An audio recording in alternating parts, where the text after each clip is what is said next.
Hey, where are you? I'm in Thailand somewhere. In Thailand. Somewhere. Somewhere in Thailand. Okay. Yeah. Keeping it a little mysterious this week. Yeah, I'm just bored of myself. Yeah. I'm in a place called Pattaya, which is kind of a coastal part of Thailand. It's a bit Pattaya, of a Pattaya. party. Pattaya. Um, Probably use that as my own, if that's Okay. okay. Pass it off. See what Lauren says. A bit annoyed that I didn't think of it before, actually. Okay. Okay. Maybe you're losing your It's touch. a bit. Maybe this holiday is just slowly sapping all that, the wit that you were employing back in Melbourne, and now you're just sort of coasting. Well, if Lauren's reactions to me are anything to go by, that's definitely true. Yeah. I get nothing. It's just zilch from her. She's just like, it's just exhaustion, actually. The zilch is not neutral, it's active dislike. It's negative, yeah. Yeah. Oh, that's a shame. Well, it's lucky you have a What are you gonna do? podcast, an outlet to let some of this out so that today, you know, less needy for her responses, um, and she can just have a nice day off. Yeah, she's at the gym at the moment, so it's just the boys in the house. Just the Nick, got the boys. place to ourselves. It looks Hey, kind of flash. What's the accommodation here? You got a house to yourself. it's like it's like a studio kind of condo Oh, thing. It is actually. It's the nicest place we've stayed. It's got a huge balcony that overlooks the ocean. wow. It's a modern place. Good internet, big TV, microwave. Yeah. All the things that you need. Mod So cons. we're very comfortable here. It's been nice. Although I just while I was waiting for you, was hanging out some wash, like putting some washing in, Yeah. and they left us here like a laundry liquid Yeah. in sachets, Yeah. Individual and dose. I ripped it With open your with my mouth. mouth, and just got a whole mouth of squirty laundry liquid in my mouth. So I just washed my mouth out with soap, essentially. Yeah. It really took me back. Did you ever have that? Did your No. parents ever wash your mouth out with soap? No. We had the cliche, but we didn't have the action. No. Oh, you had the As in the threat. like, don't use that language, or wash your mouth out with soap. But It was just a no one figure ever of did speech. it. Yeah. Oh, I got a whole chunk of imperial leather shoved down my throat many times. Oh God. Yeah. Okay. Yeah, I can still remember the taste. Well, It's a very yeah, because distinctive you taste. ate it like 20 minutes ago. I don't think it's that long ago to remember the taste of soap. I've still got the aftertaste in my mouth right now. Yeah, Actually, that's if there's ever a time for like classic piss yellow Listerine, it's after you've had a mouthful of soap. Like that's the only like industrial solvent level kind of flavor that you can use to replace it. have you heard that Listerine is bullshit? In what sense? Someone, maybe it was a Facebook post or something, but apparently mouthwash is kind of like redundant. Like you just don't need mouthwash. Well, it's not like useful for teeth care, but I don't think anyone thinks that it's like helping your teeth. It's for freshening the taste of your mouth, and that's all it does. Yeah, fair enough. It's like tingle liquid that makes the mouth not smell. But I mean, Yeah. that famously, Listerine was they invented the solution to a problem that no one had thought about. Right? It's one of the very earliest and best marketing examples of even go back like as far as the 60s or 70s. Like people didn't care about bad breath, and then someone thought, but what if we made people self-conscious about how their breath smells? And sold them the solution, and that's where Listerine came from. That was the entire pitch, but it's like a relatively recent fear, self consciousness. Wait, so people didn't care about having smelly breath, No, a few years ago? well, What? think back even like 100 years ago. What do you reckon? Like World War I, people were doing for like dental. Do you think they had time for like a toothbrush and toothpaste and stuff? Like no one was really across that stuff. 1800s, 1800s, everyone stank. Everyone stank. Even the Everyone. rich people stank, which is why they were It's out there harvesting whale blubber and bullshit. it's remarkable that we've continued the species, given that everyone was just so gross up until like the 80s. Yeah, yeah, yeah. I mean, there is something to say for going too far the other way, right? Like the germ theory or the dirt theory of like overly hygienic homes and not exposing kids to various like allergens and pathogens, that kind of stuff makes them more vulnerable later in life. So, maybe it's a pendulum. Apparently, peanut allergies have gone up recently, like in the last like few decades, because parents are like, stop giving kids peanuts, right? Yeah, if you don't have that exposure, you can get like a mild allergy to it when you're young, but if you don't have the exposure to it, you'll that'll kind of be exacerbated as you go up. Yeah. I don't know. And speaking of grooming, how are you a groomed man? You seem pretty groomed. What do you mean? I shave my beard or trim my beard into sort of a decent shape every week or two. But what about your other body hair? Yeah, I keep things tidy. I don't have, Yeah. Do you ever trim your underarm hair? I've never trimmed my underarm hair. Interesting. Why? Is that something you've explored? Well, I think I started doing it maybe a year or two ago. And obviously now I'm living with a lady. Yeah. And she picked up on it. What are we talking here? Baby's bottom? And thought, no. Just like a trimming, like a kind of maybe a number 3. Wait, you razor just over? Like nice and short. Wow. No, don't razor. I just trim. Oh, okay. You're eyeballing it. Yeah. But you're not actually putting a number 3 razor on it, and No, I did do that initially. Well, not a razor, but like a electric clipper. But it was less practical. But Lauren picked up on it, and she was like, "That's pretty metrosexual of you." And I was like, "Is it?" Yeah. I feel like a lot of men do it. That's the gayest thing I've ever heard. I mean, it's pretty gay. It is pretty gay. The underarm hair, interesting. Are you saying you like, if you didn't do anything, it would just be a fucking forest? Like, are you saying it's sort of a necessity? It's just at a certain point you clicked over and you're like, you know what, I can do better here. I think I must have seen like a picture of someone, it might be like a magazine or something, with just like topless naked men. Yeah. And I forget the name of it, but something about it stuck in your mind. I think I just saw like a shot. I was like, I like that look. Yeah, like it was it's still definitely there, underarm. but like it was underarm, and it was under. It was under something. Yeah. It was under something. I might have been looking at a big old gooch. Actually, now that I think about it. Now that you're replaying it, yeah. But I think I just saw it, like I just noticed that look, and I was like, oh, you can do that. Anything's possible. I mean, there's also like laser as an option, so you could just laser it off, never have to worry about it again. Yeah, but I mean that's too far for me. Like the Ken doll kind of look is too much. Yeah. The perfect balance for me is like looking like you don't do any work, grooming yourself, but also having that there. But like if you go too far, it's the just effortful, this is effortless. just pure vanity. Yeah. You don't want to appear vain, but you want to be a little bit vain. Yeah, I mean, I think that's true for all hygiene, right? Like, you don't want to go around skunking everyone because you dosed yourself in so much cologne that every time you walk within 2 meters of someone, they're like, Yep. But it's also polite to not smell like shit. So there's a middle ground. You know the one do you have a cologne? Oh yeah. No, I got 2 I can alternate between. Is this just like a special occasion thing, or no? I just literally pick one day and then the next day I pick the other one. Love it. Yeah, mix it up. Just mix it up. Yeah. Nice, man. The one that started to really feel like aging for me was the old hairy shoulder.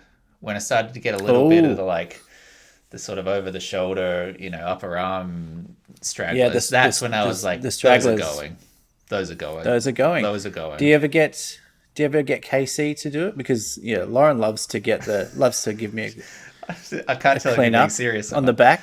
No, I She have this loves it. patch. This is TMI, but Yeah. I have this patch on my lower back. I'm not a hairy guy. I've Yeah. got a decent amount on my chest, but I do have a few stragglers on the shoulders and stuff, Yeah. and a few on the back. But there's this weird patch on my back. Sorry, this is a bit gross, but like, there's the two back patches on my lower back that just have an unusual amount of hair compared to the rest of my body. And Lauren has nicknamed them my wings, which is not very, doesn't make me feel very good. But she loves Sure. to. She's like, "Oh, your wings are back. Give me the Off they go. clippers," and That's gives me a very sweet. shear. Yeah, I got a little bit back there, but I don't think it's too overwhelming. But yeah, the shoulder stuff, and I can reach them myself, so that's fine. But like, Yeah, yeah, that just brings me back to like, I don't know, like when you're going to the beach as a kid, and there's like the sweaty old guy who's like it's 60 in not a good. singlet, and it's just like undergrowth along the shoulders, and it's just like, nah, Yeah. I'm not, I'm not old, so those are going. I have been thinking about this a bit lately because I'm seeing where we are. That's like there's a lot of how do I put this, gross older men Sure. here, looking for a specific type of woman. Uh-huh. So it's a little bit seedy, I would say. Yeah. And a lot of them have just completely let themselves go. And I've been thinking, like, what I think when you're young, there is, generally speaking, most young people have a little bit of pride in their appearance, or they value it a little bit. Well, it's But also then external is the other thing, right? Like, sorry to cut you off, but like your parents would be like, you can't go out looking like that. Or they'll take you to get their hair cut. Or you'll go to school and they'll say, like, sharpen up, like tuck your shirt in or whatever. Yeah. Like, there's external stuff. And I think that carries with you for a while. Yeah, but as you get older and, life gets in the way, kids, Yeah. marriage, divorce, the big three, Yeah. like I feel it does seem that pride in your appearance seems to decline. Like you start, for a lot of people, I would say the majority of people stop really putting in effort in their appearance. And I wonder if that has something to do with, okay, if I am married, I don't have to try as hard, or But do you think I'm not that's trying to attract a mate. I think that's fair. I think I've already got a partner, I've already got a life, like other things are now more important. I think when you're young and like getting out there, pride in that appearance is often connected with like, I want to meet someone, I want to go out dancing, or want to, Yeah. you know, it's got the social context there. So I think you're totally right. Here's my counter question. Do you think that people are actually letting themselves go, or and I of course acknowledge that does happen, but how much do you think of it as actually just shifting tastes or fashion? Because there's definitely a thing, right, where you lose track of what's cool and what's young. And if I keep buying, I don't know, skinny jeans for the next 40 years, at a certain point, skinny jeans are not going to be cool. And I'm just going to be the guy Not who's cool. Yeah. 60 years old and Yeah. and wearing skinny jeans because that was the last time that I felt like I was vaguely looking good, but society's moved on. So I wonder Yeah, I mean, how much of that is that's just a good like point. I'm not in the cultural zeitgeist anymore. But if it was a look, if it was like a kind of an 80s rocker look, and you see kind of 50-year-old, 60-year-old guys who are pulling off a look that was, kind of fashionable back then, but they're kind of really leaning into it. Yeah. The leather jacket, Yeah. with a hat, it can look cool. Yeah. I think it's like and it's like the ambivalence. It's like, okay, the guy with the polo short tucked into his shorts, Sure. that going past his knees, that Yeah. kind of thing. Like, that's not necessarily someone who is trying to make any sort of fashionable statement. Maybe the tucked in shirt is an effort to look a bit like cleaner. But I don't think it's like sitting in this nether region where they're like, I'm just trying to wear clothes. Clothes are a function for me. Yeah. But the other thing, we're talking about fashion here, but like what I'm also talking about is like, fitness, Yeah. wanting to, not be overweight, for Yeah. example. I think it becomes increasingly difficult, the older you Yeah. get, right? So I don't think it's hugely surprising that older people stop being physically active anymore, particularly if your joints start going or you've got kids and you're up in the morning at Yeah. 4 fucking a.m. Like, that doesn't surprise me. Your So your priorities shift around for a little bit, and sure. it just drops But down, there I are like guess. some guys at the gym that I go to who are like in their 50s or 60s. They're more often than I am, and Yeah. 60-year-old shredded, and like, that's insane. Like, I can't imagine the kind of commitment that takes. Yeah, I mean, I know those guys as well, and I remember thinking when I was, in my early 20s or late teens that I saw guys like that, and not necessarily shredded, but like that took pride in their appearance or took pride in their body, whatever. Yeah. And I remember thinking, I want to be one of those guys. I don't want to let part of my life slip. Yeah. But who knows if that'll happen? Maybe I will just be one of those guys. But maybe, my priorities will I shift. mean, you've always had a bit of a fashion sense, and I think that that's ultimately the deciding factor, right? Because if you're just someone who's sort of always just worn clothes, and for a while the clothes that were in your size and in fashion in the stores that you went to were the stylish ones, and then life moved on and you didn't really keep paying attention, I don't think you're going to be Yeah. like on top of it. But if you're the person who like went out and got your, vintage shirts or got your, your cool look, whatever it was that season, I think that has to come from a place of interest, right? Because you're spending time and money in it. And so I assume that that just carries on because that passion is like a hobby almost of its own, right? It's not going to fade of its own accord. Yeah. But Yeah, sometimes you good see point. like the 70-year-old like woman with the cool pink hair and the like, she's got a look and it's like not your look, but you respect that she's like fully committed to her vibe, right? And that has to be because Yes. she was always someone who cared about her appearance or always dressed a little kooky or always had a thing. I love the kooky kind of art look. I Yeah. love the Kooky eccentric. art. I know Oh, that one. what an aesthetic. It's such a good look. Yeah. They're always funny, always interesting, those people. Yeah. And always slightly intoxicated. I love that. Welcome to Deep Fort, everybody. Long intro this week, but let's get started with an explanation of what this podcast is and does for you. Sitting through the internet with me, my friend Michael. Hello.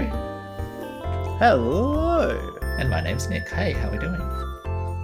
How are we doing? I'm doing pretty well, thank you for asking. Anything new? Anything new? Doesn't have to. I had a bit of a crap week, to be honest. I had 3 migraines in the space of 4 days. And just found kind of just no. fucked me about, to be honest. So I'm pretty tired and pretty heady. So I don't really have much exciting in the way of news. Booked a bit of a road trip for next month. Going to go out for Where a few to? days up to the North Island, catching the ferry across, which I've never done Okay. before. But you drive up. It's nice that you're still finding parts of New Zealand to explore. I feel like you're actively going out and seeing that country that's not your Yeah. home necessarily. Well, it is now, but Yeah. By the time that I've headed up to the sort of western coast of the North Island, I think I can fairly say I've pretty much hit everything. I think this is sort of the last untouched pocket. wow.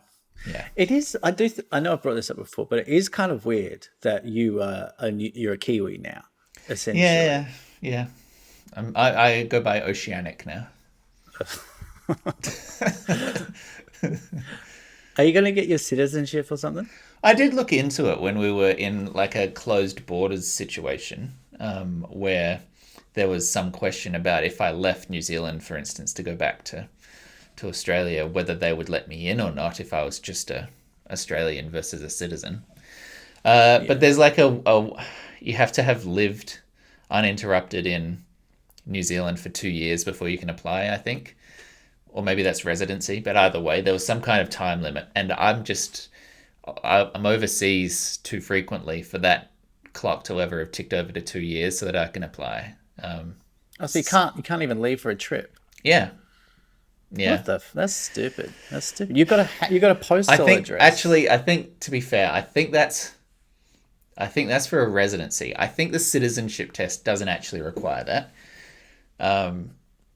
And the citizenship test, I could actually submit based on, like, you have to have sort of a reason why New Zealand would be lucky to have you. And I think I could tick a box of like cultural contributions or something like that by having worked in TV or something. So it was a plausible route, but yeah, I Well, I didn't end up. guess it might be easier if Casey just gets his shit together and pops the question. That's true. That's also true. So there's other options.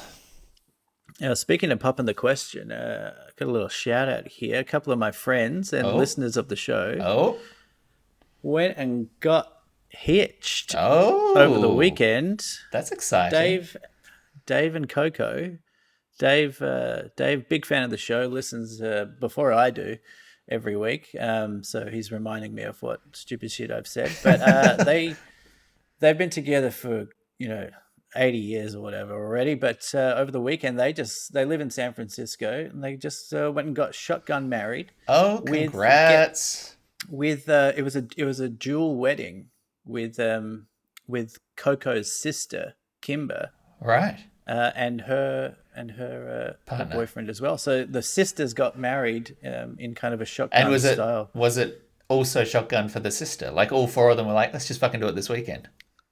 Well, it seems that way. It wasn't like, isn't that fun? Sister was already planning it, and then on the day they're like, you know what, let's just do us too. But sister lives in Melbourne, and they were over there visiting. So yeah, I don't know. I'm kind of getting drips and drabs. So it'd be confusing if they got the partners mixed up, and then you turned out that you married not to the wrong sister. So I hope they've checked the paperwork. It's like, maybe Dave, if you're listening, maybe just check the paperwork. Just check the paperwork. But, who knows? Otherwise, it might spice things up a little bit. You might be shaving the back of the wrong person, and you're stuck in it. You're stuck shaving the wrong back. So important to check those papers. Yeah.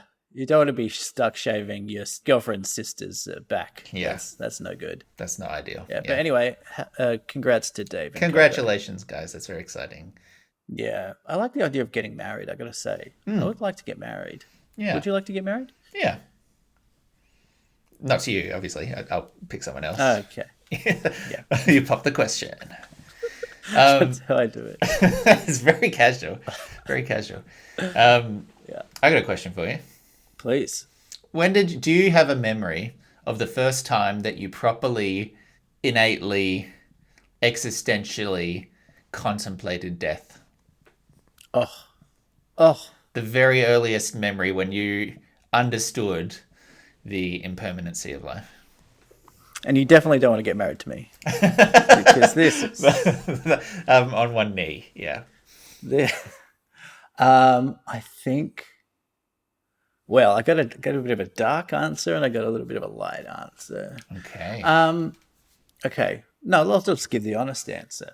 I think the first time, by the way, love the question, obviously. The first time I really contemplated death. So for the first 15 years of my life, I was convinced that there was a man in the sky who is basically taking care of everything. So I didn't need to worry. Yeah. I don't think at that point maybe up until the age of about 9, I didn't really fathom death. You can't. I don't think people still can fathom death as adults. But I think when my cousin Patrick died, that was the first time I had encountered death in a real way. Yeah. And I saw him on life support and everything. And I was like, it's also you're gauging how serious the situation is by the reactions of the parents, which are, devastation. And, and it's like horrific in that way to see. And so Patrick was like my age, maybe a year older. And I remember when my mum came in and said Patrick had died, I was like, what? Like, I remember thinking then, what does that even mean? I was playing catch with him yesterday. Yeah. So I think that was a really profound point in my understanding of death, or at least my conceptualization of death. Is it worth? Go on.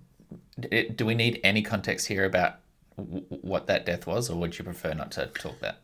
Oh no, I think it's fine. Dan's been on the podcast and we've spoken about it here. But yeah, my cousin Patrick, who is a year older than me, Daniel's and Julia's brother, he drowned in a swimming pool at a pool party when he was 9 or 10 years old. And yeah, it was like this crazy event in my family's history Yeah. where, I was kind of best friends with Patrick, and he was literally at my house, and we were playing, sports and mucking around and smashing windows and all that fun shit. And then like the next day he went to a pool party and drowned, and no one was watching him, and he like got, I think he was like trying to hold his breath underwater, and some kid came in and did a cannonball and just, knocked his head, and just kind of knocked him out. And there was no parental supervision at that like precise moment. So it was just like this unlucky Fluke accident. timeline. Yeah. But yeah, anyway, then he was on, yeah, it's not to get too graphic No, here, I but mean, yeah, it just gives a little bit more of the closeness, perhaps, of your connection to Patrick, and why that would have been such a strange, series of events where you then are facing the fact that he's no longer there at what age, 9 or 10? yeah, yeah, yeah. Yeah, and I think seeing, because he went into a coma, and I remember my mum getting the phone call saying Patrick has drowned in a swimming pool, and then we went to the hospital to go see him, and all of my family, all of my extended family, was around, sobbing, crying. They had a priest there because they were very connected to the church, and I don't know if you've ever seen someone on life support, but there's like all these rods going into my friend. This is how I was processing it at the Yeah. time. All these, and his eyes are closed, and he's there, but he's not, joking around with me. It's weird. Like, what are you doing? Yeah. Is he sleeping? But then he's like, his body's getting like pumped, and he's like I don't know what the medical thing is, but he's like kind of jolting every, couple of seconds. Yeah. But anyway, that was probably the first time that I really thought about death, and made me maybe scared for death. But then I think the other point in my understanding of death was like giving up religion, or deciding that I was an atheist, and kind of coming to that process, like coming to the end of that process, kind of slowly having like doubts. Because I would pray every night. I would do the rosary by myself. I would Wow. literally like talk to God by myself. Like I really thought Yeah. that God existed. Yeah. And I thought about it a lot. And I thought about it so much, I think, that I started having doubts, because a lot of I went to a Jesuit school, Christian school. And I just don't think other kids were thinking about it as much as I was. Like they would go through the motions, but it wasn't a big deal to them. And to me, it was a big deal. Yeah. And I was, constantly thinking about God, and like wanting to talk to him. And, really, it's just like, Well, I mean, talking like to myself. legitimately, if you think about it and you believe about it in like a very real fundamental sense, then how can any moment of the day not be about the fact that there is an existence, like as higher being everywhere at every second with every part of you at all times across the day? You'd have to be Yes. thinking about it, right? Yes. No, I think about that. I think about that a lot too. And I think about like it, both of them, both of the possibilities, if it's a dual possibility where the God exists, or it's a freak of nature and it's just the universe experiencing itself, both are equally astonishing. Yeah. Like they are. I don't know how people are walking around thinking like I do, that the universe just kind of slowly grew consciousness in the form of us, in the form of me. And I mean, that's astonishing. I don't know how I'm not constantly just like, I mean, I think I am more than most people. Yeah, I think you are but too. but even then, I'm like, I should be thinking about this more. Isn't I this should be wild marveling. that I am here to experience it with consciousness and awareness in this just Yes. like distant speck of dust in an infinite vacuum? Yeah.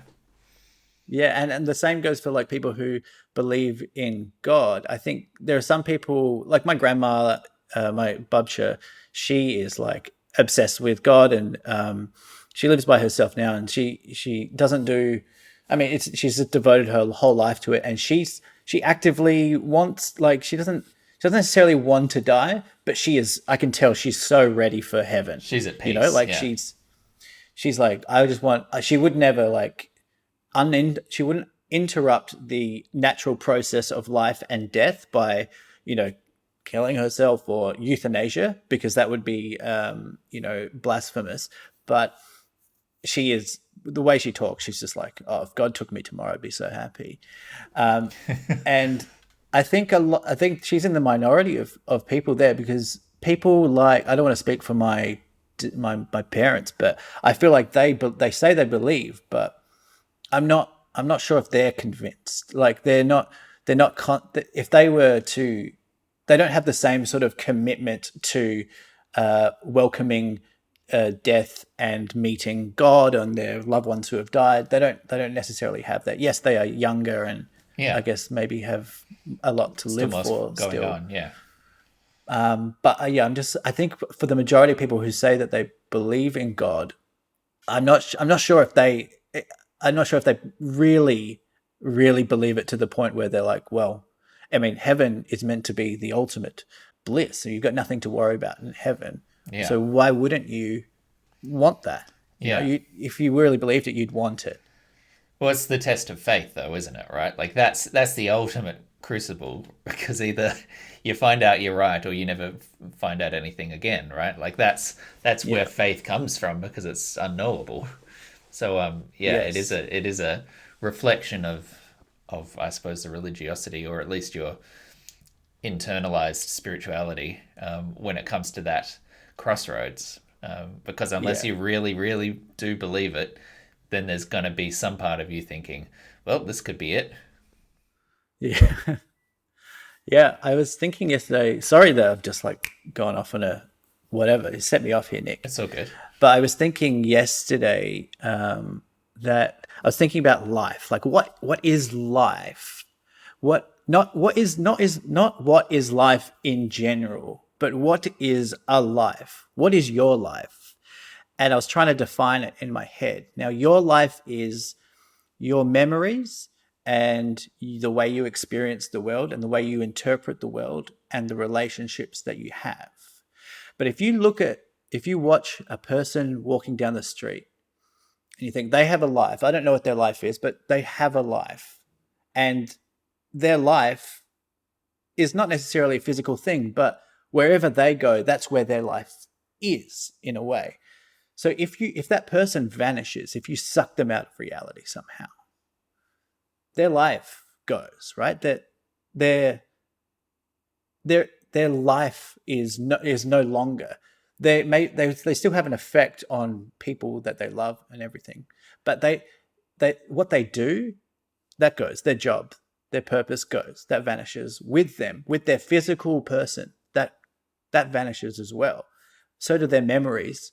So do their. I guess the only thing that remains is their relationships, Well, because people can.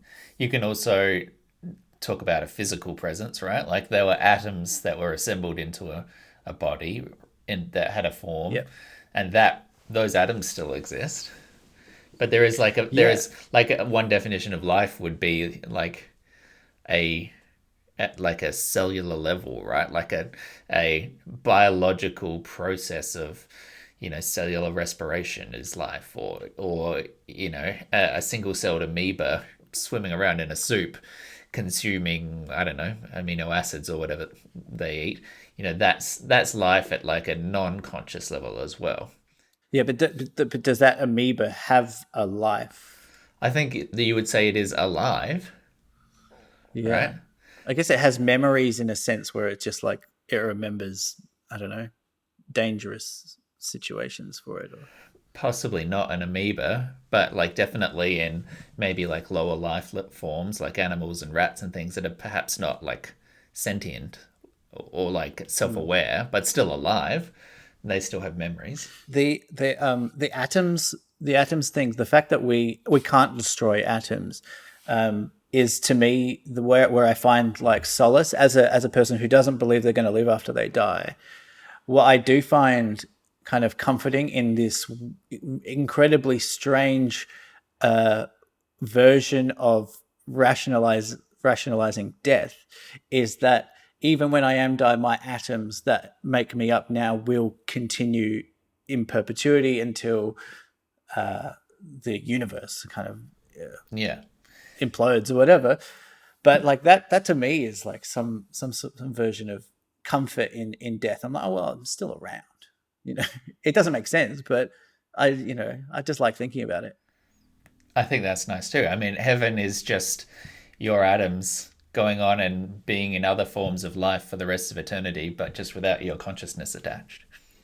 Well, exactly, and also then by that same logic, which I think is good logic, we, what we are now are a collection of atoms that made other things up in the past. You know, Yeah, that's isn't that trippy? Like we're made of things that used to be alive as well.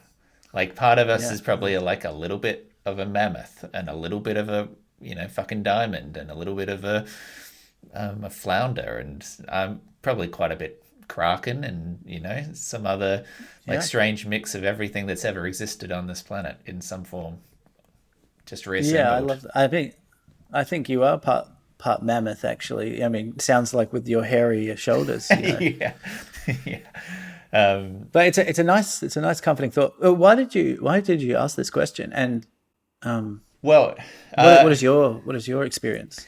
I don't know why it came to mind, but I was thinking about it because I still remember very clearly the first like existential panic, which I think probably would have been a similar age. But we used to, Panic. yeah, like when I first truly innately understood that this was limited, like that this could end at any point. That's a scary thing to rationalize, right? Like your experience, your first uh, interaction with death, by the sounds of it, was personified in another person. You watched it happen closely to someone Yeah, else. What I remember was we used to go on these like these beach holidays, and we'd go down to Odinga Beach outside of Adelaide with some family friends, and there was so two families of four kids, four adults, and we go down there for like 10 days or something like that, and all the kids would sleep on like sleeping bags and little bunk, like sort of like camping cots in the garage underneath, like the bottom floor of this beach house, and then all the parents would sleep upstairs in the like the bedroom areas up the top. And I remember, yeah, and I can't even remember what precipitated the contemplation of it, but I remember on one of those holidays, probably when I was 9 or 10, suddenly getting it, like suddenly just like understanding that I would die. And it was like the middle of the summer holidays, and I just remember reeling, like processing. And I can't remember, maybe we were watching something on TV, maybe there was a news story, like who knows. But it had come up. And I remember like going down to my bed that night, in the sleeping bag in the lower story of this beach house, and just lying up all night and like freaking out and like upset and crying and like realizing for the first time, like, oh fuck, like this could end. And I still remember it to this day. It must have been 20, good old 25 years ago. And I remember like dad would come down after, maybe I went up and talked to him, and he came down and like soothed me and like put me back to bed. But that was where the like existential reality hit home in a beach house in Odinga. that's so beautiful. Yeah.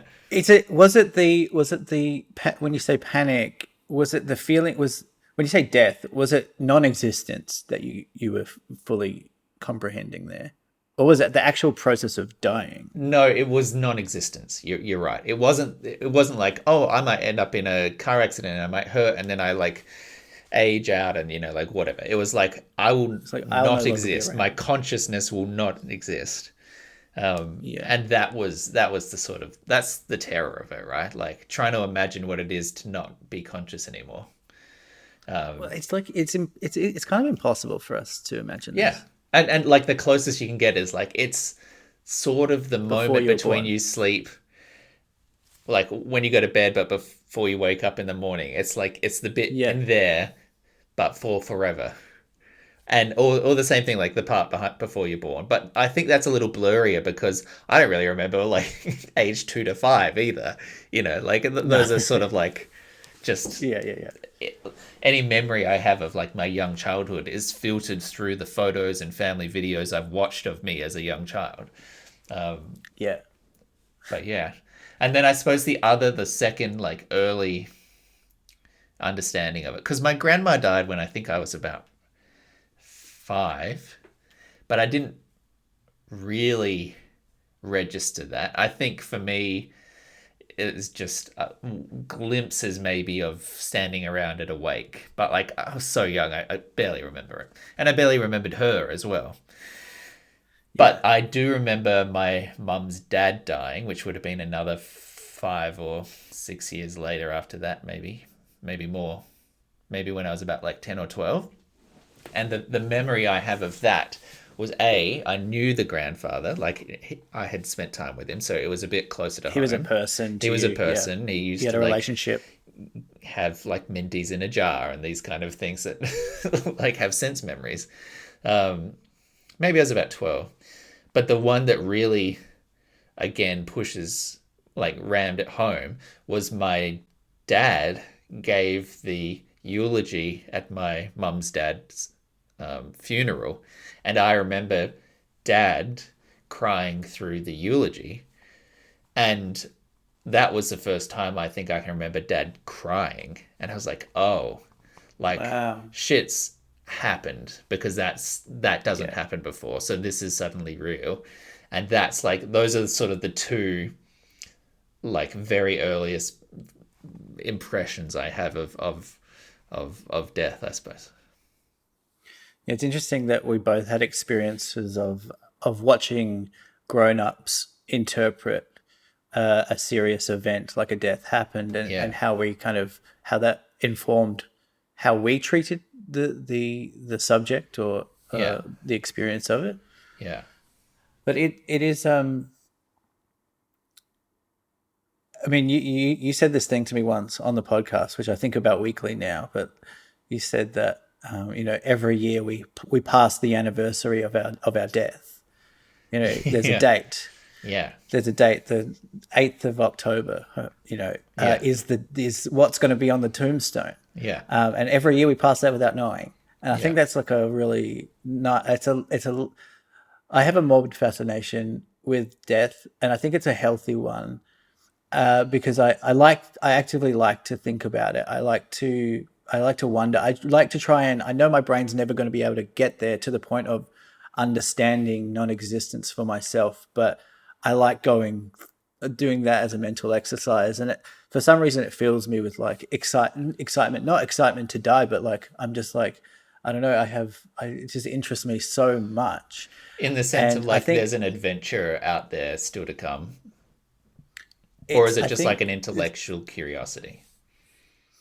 It's both. I mean, it's not excitement in the sense that I'm like, oh, this will be interesting, but it's like death is this like big boogeyman that we've all heard of. Everyone's heard about this death thing, and everyone's going to experience it.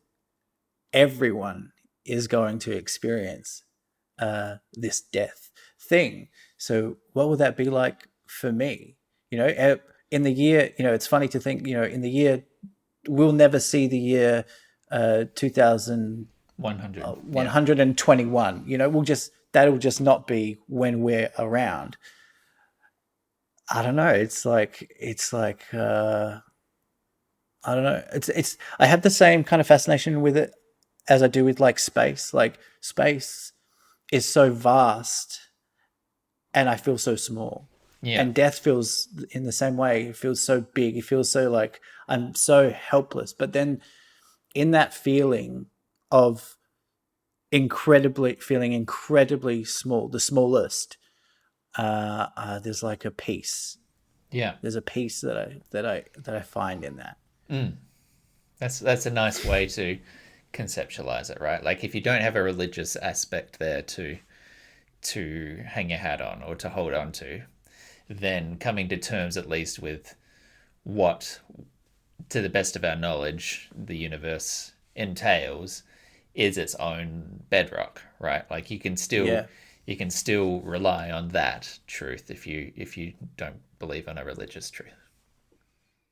Do you think it would be more comforting to have religion in your life for that purpose, to I mean, help you interpret death or look forward to something after? I think there are aspects of religion that I'm sort of jealous of, to be honest. Like I have a Yeah. couple of friends that are practicing Christians, and they have a certain confidence to them, right? And it's not it's based on premises that I don't agree with, but they have a comfort from it. I can see it. And then the other side of it is I think that the social institutions of religion were a fabric of society for quite a long time, and the connectedness that came from people going to the same church every week and seeing their neighbors and seeing their family or whatever. And like I one of my friends I'm thinking of, when that she was pregnant, like the church donated old baby clothes to them, and then old cribs and things, and you have a network there that's supporting the family and inclusive and friendly, and bringing food around for a month so you don't have to do the cooking when you just had a newborn baby. Like that kind of cultural and community support network, or cohesion, is something that I think many people these days are feeling the absence of, right? We are more Yeah. segregated and isolated. And so I think I like the idea of having that sort of second family in whatever that form is, because I see what the benefits would be. Yeah, I mean, the older I get, the more sympathetic I feel myself becoming towards religion. I was pretty dogmatic in back, but when I was initially kind of identifying as like someone who didn't believe in God, when that was the minority in my social circles and in my Well, and family. because you'd come from a position where you had been a believer for 15 years, right? And it had been a position you had actually done the 180, the work on to change your mind on. So it sort of makes sense to come Yeah. out swinging in the other direction. Well, yeah, but they really are two sides of the same coin. The fascination with death that led me to atheism in the first place is essentially the same. We're asking the same questions. What happens You later? know, Yeah. yeah, what happens and how did we get here? That's essentially what we both are, and then just coming to different guesses. Yeah. Um, but like I've been, I consider myself now like a spiritual person, because I think that's what when I talk about my atoms going on, beyond my human form. That's to me is spirituality, and it's not woo woo. It's just like it's kind of science. So I think science can be spiritual, and I think that's where I've like landed, in my early 30s. I'll say early 30s. Yeah. As long as no one else knows how old you are, you're fine. Do you consider yourself spiritual?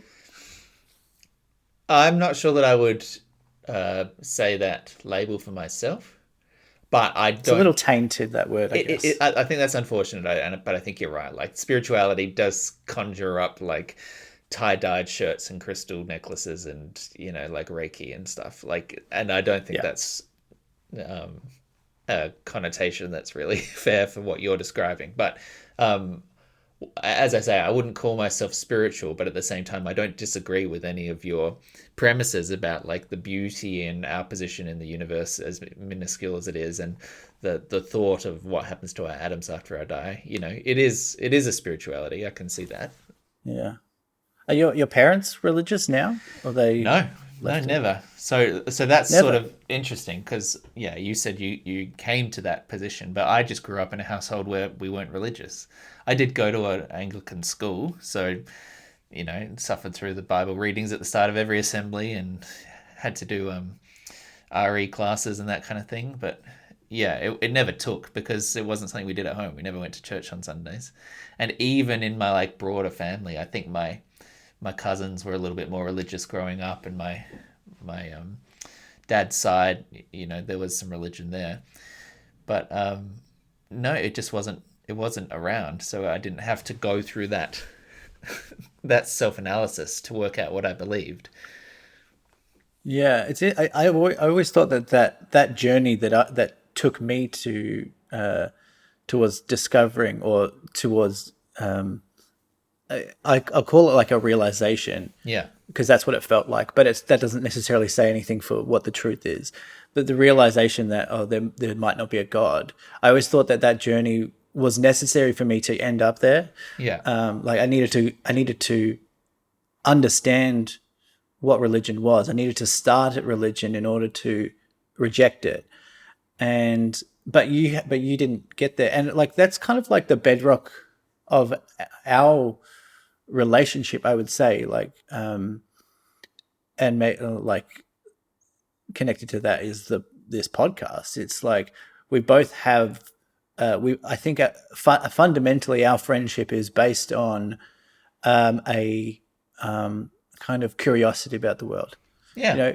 And initially I think it was, music and stuff, and maybe that's connected as well. But I think the reason why we are still, very good friends after this year, and, catch up twice a month, is because we share a curiosity about the world. Yeah, I think that's fair.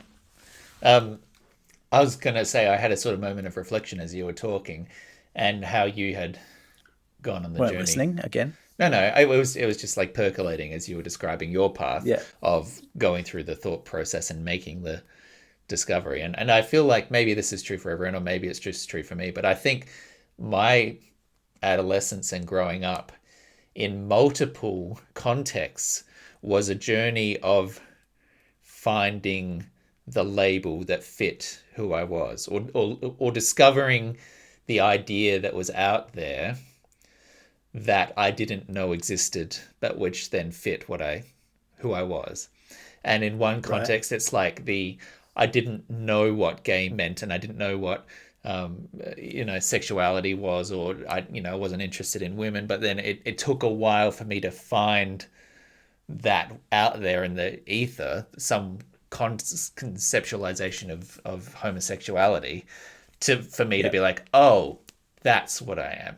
And in the same way, I think I didn't have to think about religion. I wasn't pondering the question of is there or is there not a God, because God wasn't a household thing for me. And it came to the point where then they were talking about this idea of atheism. And even when you're at school and doing the things, like no one around me was really believing it. So again, you didn't have to have that conversation. But then this word comes along, and I don't know if it was online or if it's from your friendship group or whatever, but then atheism appears and you go, oh, that's me. I don't believe in a God. And that's what that word is. So it's interesting for me that I perceive some of that like identity stuff as being dependent on language and on like social groups and circles in order for me to recognize it in myself. Yeah, so I guess what you're saying is like there wasn't a necessity for you to identify yourself in that way, in the same way that sexuality, heterosexuality is seen as a default position, and you didn't identify with the default. Yeah. Whereas where I was, I guess, believing in God was the default position. Yeah. And then you had to actively remove yourself in terms of your identity. Yeah. And I think for you as well, like there is an oppositional force in that, right? Like if you start to clash up ideologically against a tenet of religion, then you are pushed into an exploratory mode of like, who am I? What do I actually believe? Whereas for me, because there was never really this kind of like religious context or pressure there, it didn't force me to then think about the world, if you know what I mean. Right. Yeah. That's so interesting. Yeah. I love that.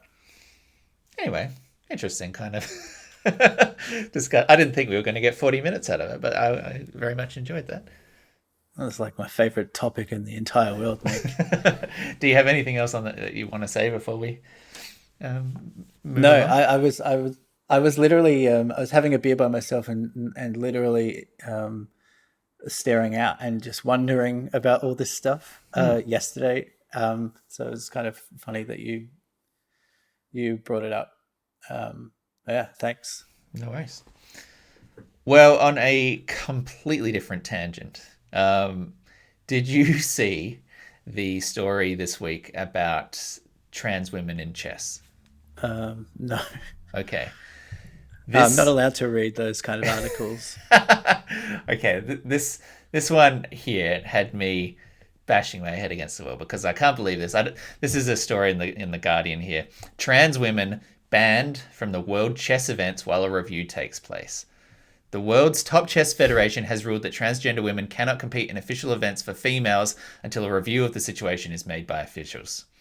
The decision has drawn criticism from advocacy groups and supporters of transgender rights. The process could take up to 2 years. Change of gender is a change that has a significant impact on a player's status and future eligibility to tournaments. Therefore, it can only be made if there's relevant proof of change provided. In the event that the gender was changed from male to female, the player has no right to participate in official chess events for women until further decision is made. So I just cannot wrap my head around this, Michael. I don't understand. Like, for all that we've talked in the past about trans athletes in the Olympics, about drug usage and hormone levels and testosterone and all that bullshit, I feel like at the very least we were all talking about the same thing, which was physical acumen, right? Like the physical biological advantages that a sex assigned male at birth versus a female figure, and what that could do for an advantageous outcome in a sporting contest. I do not understand the idea that if you are a trans person that you might have an advantage in chess, a purely strategic mental consideration. What the fuck, Michael? Do you help me out here? Well, it's pretty obvious, Nick. It's maybe not politically correct to say, but everyone knows that men are smarter than women. So that's simply why you cannot have this happen. But like, we're joking, but that's the argument they're making. That's what they imply. That's what they're implying from this. It is. Yeah, that's hilarious. It is insane to me. I don't understand. It seems absolutely bizarre. You'd expect the chess world to, be a little more progressive than the sporting world, wouldn't you? Yeah. So I'll get into a couple of the details here. So trans men must relinquish their women category titles after transitioning. So if you were a woman, trans man, now you give up the title you had. Transgender women can keep their previous titles. Transgender women have no right to compete in the women's division. Transgender women will be evaluated by the council on if they'll be allowed to compete, and this process may take up to 2 years.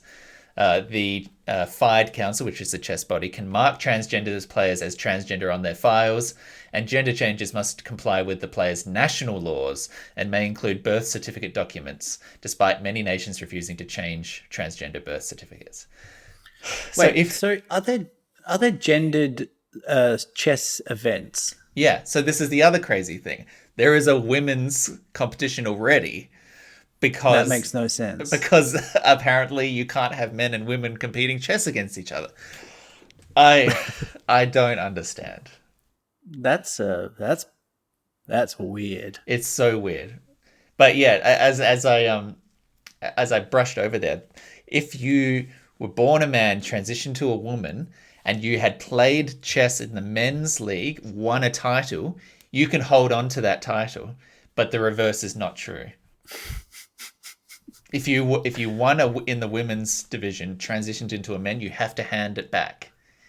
You can't. Oh my god! It's bizarre. I don't know. I don't have much more to say on this other than what the fuck is going on. Can we please move past this era because it's extremely tiresome. Was this a big story? Because I hadn't heard the chess community famously not very vocal. Yeah, you don't see those tweets as often. That. Yeah, sorry, those X's. This was in the Guardian, so it did get some coverage. But yeah, I don't know if there has been a response or to the from the chess body to the criticism yet. I think it's still sort of all as described. Yeah, I can't imagine this gaining much traction. The world doesn't really care about smart people, playing a silly game on a board. Yeah, what they want to see is like people punching each other in the face or like jumping really high. Yeah, I gotta say, I really love the idea of being into chess. It's just like a cool. I feel like it fits in your personality. I feel like if Yeah. you were to say like, yeah, I play chess, I think people would buy that, which is not what you can say for everything. I can play it. I can play it. I'm not great at it. Casper and Dan Pekevsky are actually very, very good at chess. So I have some friends that are just like extremely good and play every day. Casper and Dan, if you have knowledge about this chess situation further to what we've talked about and can explain why women and men, for instance, aren't competing in the same championships, please send us a message. I'd be curious. Yeah, Casper's going to love this. Two of his favorite things are playing chess and death. Telling me how I'm wrong about trans rights. Yeah. If you've enjoyed a podcast like this, well, that's a very interesting statement. Have you thought about why it is that you are interested in long discussions about death and what that might mean for your spirituality? Interesting. Something to muse on. If you do reach a conclusion and want to let us know, you can find us on Facebook. You can find us on Instagram. You can send an email to us at deepfort@gmail.com. You can send us a message or a recommendation or some feedback about chess, and we'd be delighted to read it out on the show. And of course, if you're in your podcast player and you are hovering over that 5-star button, I say just press it. Like, who's going to know? Just push 5 and then move on with your day. It'll be worth it, I promise. I think that people have been doing that on Spotify, by the way. Oh, thank you for everyone who's pressed those 5 stars on Spotify. That's very nice of you. Because if you do, this is embarrassing, but if you check it, you've been revisiting the page. Can't tell you how I know this, but if you check it repeatedly, and you can try to give 5 stars to a thing, if it doesn't have enough, it'll just say we don't have enough information. But now we've actually got a 5-star rating on Spotify now. Oh, yeah, guys, thank you so much. I'm flattered to hear that, and as previously discussed, that makes you more attractive. So great job, everyone. Get out there. You almost want to fall. I think a 4.9 looks better than a 5. A little bit more believable. A little bit more believable. Yeah. So just one of you give us 4 stars. Michael, we got to stay consistent on this campaign. We can't. This is fucking game theory. We can't put it out there that one person needs to do 4 stars because then everyone will do 4 stars. Yeah. What you should have never mentioned it, and then you should have just gone and done 4 stars off pod, and now it's fucking ruined. Stupid. I think I can probably retroactively do it. Okay, and I could also edit this out of the podcast, but I won't. You said you had maybe a little story. Yeah, so we landed in Thailand from Malaysia last Thursday, and we had a bit of a horrific situation. So we get off the airport, get through customs, all that's fine. Then we kind of need to work out how to get from the airport to our Airbnb. And so we're working out what apps that we need. We probably should have done this before, but like what apps you work need here that work. The Nick Shadle branded system of pre-prepared folios with bus routes and handy phrases. We need the Nick AI organizer. Yeah, that's what we need. So we get the app and we decide that like there's a few different versions here, but Grab is the one that everyone uses now. It was taken over Uber in all of these South Asian countries. Yeah. So we stick with Grab. So but then we see it cheaper on Bolt. So we decide that we'll order a Bolt even though we haven't used Bolt before. So we order this thing and this guy. So the other thing is we land in Thailand and immediately realize that marijuana is legal. Oh. Because we're seeing cannabis shops everywhere. So they've just recently made weed legal here. So we're seeing weed signs everywhere. Right. It's like the cannabis business is booming here. So we're like, oh, that's kind of weird. That's not necessarily connected, but that's just what was in our head. Anyway, Yeah. our Bolt driver arrives after 10, 15 minutes, getting lost. We're seeing him come there, and he's messaging us in Getting Thai. lost. We're translating it. Yeah. And then he's kind of looping back around, and he's messaging us in Thai, but then you can translate it in the Grab app, and then so we're getting like a kind of a clunky translation of what is happening in the Bolt app. So we in the Bolt app, yeah. Yeah. So here eventually arrives, and it's kind of like a shitty bomb car. It's got like a massive dent in the side. Yeah. We've been taking Grabs and doing rideshare all through our travels here, and there's a minimum kind of standard of the vehicles that we've gotten used to. So we're like, all right, well, maybe that's just Thai. And this guy's kind of looking a bit disheveled and stuff. And so you might have encountered this when you've gone traveling before, that when you put addresses, don't necessarily they're not laid out in the same way as they are in English, where it's like street suburb, house number, street. So there's all these like provinces and districts. So we're trying to navigate that as well, and looking at it on Google Maps, and then trying to get the same vicinity, doing all this kind of mental gymnastics that it's a little tricky. Yeah. Anyways, so what it means is that we're kind of second guessing ourselves in the trip, because this guy, I don't know, the car kind of smelled a little bit like weed. So we're like, is he stoned? And then he starts driving, and he's going down this highway, and he is driving like a maniac, like so fast. And it's getting, a lot of these things you're trying to work out, oh, is this just how the people drive here? Thing versus the individual, yeah. And he's driving just so erratically. And we've got, we've both got Google Maps up on our phone, and we've got the address in our phone. So we're kind of tracking him. And by the way, this is like 11 o'clock at night. Oh, right. We've been traveling. We've been in transit all day. We're so tired. We're just hungry and stuff. We want to get home. And so this guy is just driving like a maniac. There's like a few like genuine near misses of other cars. We're starting to question whether or not he might be under the influence. Yeah. Of weed or something else. He's not saying anything, but what we are seeing is that on Google Maps, all these exits that are coming up that he should be taking, he's just missing them. Yeah. And not only that, he's got his phone on a kind of a GPS stand on his car, and he's doing the strangest thing. He's zooming out. He's not in the standard kind of POV navigational mode. Yeah. He's kind of zooming out, but it's not even the bird's eye view of it. Yeah. It's like kind of slightly off that. Isometric, But then so we're just like, he's not even like, we don't think he's paying attention. He's maybe doing this from memory, or where he thinks where he thinks the suburb is. Yeah. And so we're starting to get a little bit like nervous about it. And so he misses about 5, 6, 7 exits.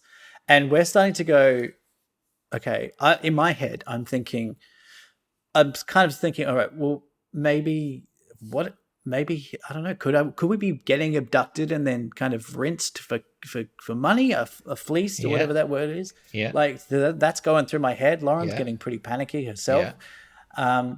And we're kind of looking at each other, not knowing whether to, try and communicate. If we should say, hey, I think it's this exit. I mean, we've just gotten off the plane. He knows we're not from here. Yeah. Who are we to be saying, we don't, I mean, this guy as a Bolt driver, it could be his first ever job. He could just be doing it on the side. The taxi drivers, I mean, they know the streets like the back of their hand. Like they've studied. Yeah. In a way. But, so we're thinking about all this.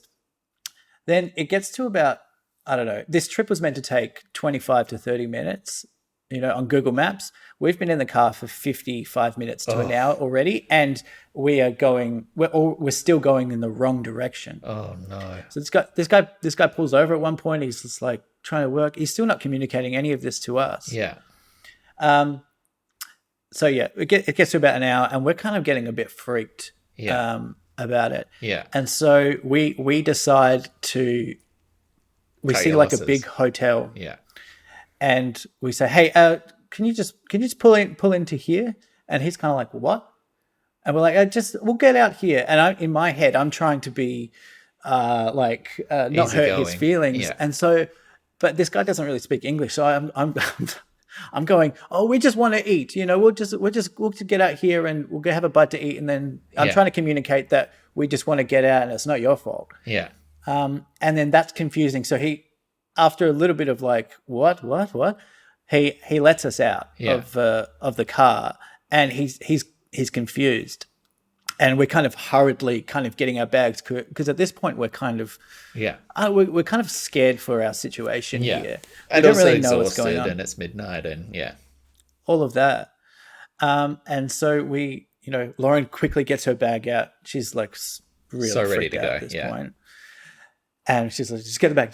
And we're getting the bag out. I'm struggling to get my bag out because the boot, we had to Tiny, ram the luggage.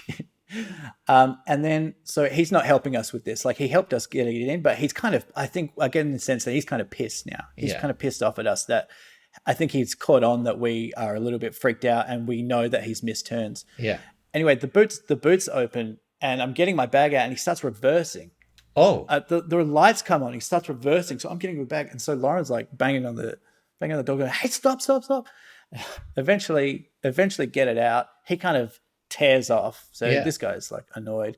We get into this kind of swanky looking hotel, like too glitzy for us. Yeah. But like, and the concierge at the front there, he thinks that we're staying there, obviously, and we're just like, oh, sorry, we're just kind of in a bad situation here. We just needed to get out.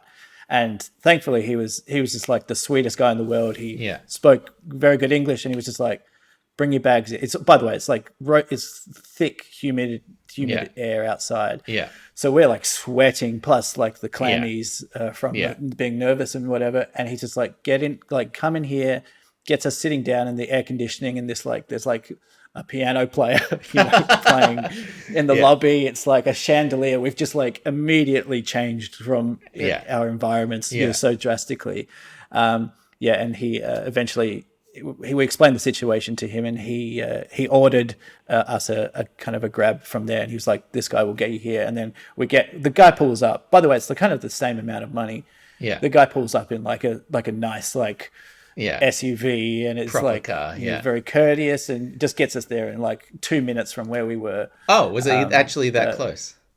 It was probably more like 10, but it was like the guy had Google Maps up, and it was just like didn't miss a turn, and it was bang, got us straight there. But was the concierge like don't use Bolt? Like, did he say anything about the experience of that versus Grab? No, he didn't say anything about that, but he was like immediately understanding of the situation, which makes me think that there might be a couple of dodgy characters out there. I'm not sure if this guy had bad I don't know. He probably didn't. Yeah. But he, that's where our head, that was the state that we were in. Yeah. But no, I don't know about the difference in apps. We haven't used Bolt since. Yeah. Even though it's the cheaper option, but no, that was kind of like the scariest moment that we've had on the trip. So we're kind of overdue. But I mean, in the grand scheme of things, you're doing pretty well for two months on the road now. So I'm glad that you're okay and that it worked out, and hopefully it wasn't too much of a terror-filled night. No, we went back and just ordered noodles, and had no issues there, and it was nice. But so travel, Michael, broadens the mind, broadens the myth. Excuse? Broadens the myth. Broadens the myths. Do you have some myths? Michael's myths? Yeah. Do you want some? Play the jingle.